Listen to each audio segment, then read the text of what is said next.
Privacy কোনো luxury নয়, এটা সাধারণ মানুষের অধিকার। যদি আপনারা ভাই বোন প্রেমিক প্রেমিকা হও বা হন তাহলে সাবধান, কারণ ইউপিতে এই ঘটনাটা এক বিরল উদাহরণ তৈরি করেছে।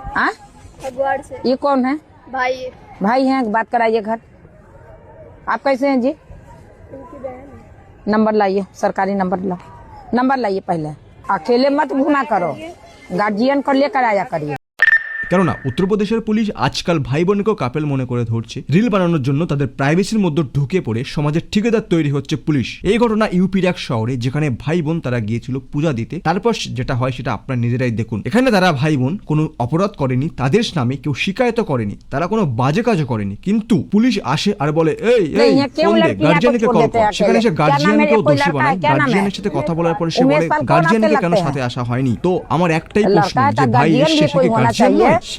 সে তার বোনের দায়িত্ব নিতে পারে না? তো এমন ঘটনা যদি আপনি শিকার হয়ে থাকেন বা আপনার সাথে হয়ে থাকে, আপনি ইমিডিয়েটলি পুলিশকে কল করে স্পটে ডাকুন বা আপনি ডিরেক্ট কোর্টে গিয়ে তাদের নামে কমপ্লেন করুন। এই ঘটনার পরবর্তীতে পুলিশ ক্ষমা স্বীকার করে এবং তার ভুল সে স্বীকার করে। আর আজকাল সোশ্যাল মিডিয়ার যুগে সবাই চাচ্ছে ফেমাস হতে, আর ফেমাস হওয়ার জন্য সে সবকিছুর জন্য রিল তৈরি করছে। আমরা রিল তৈরি করতে পারবো না পুলিশের বিরুদ্ধে, কিন্তু পুলিশ পারবে আমাদের বিরুদ্ধে রিল তৈরি করতে। এটা কোন আইন, কোথায় এই আইন লেখা আছে? কমেন্টে অবশ্যই জানাবেন।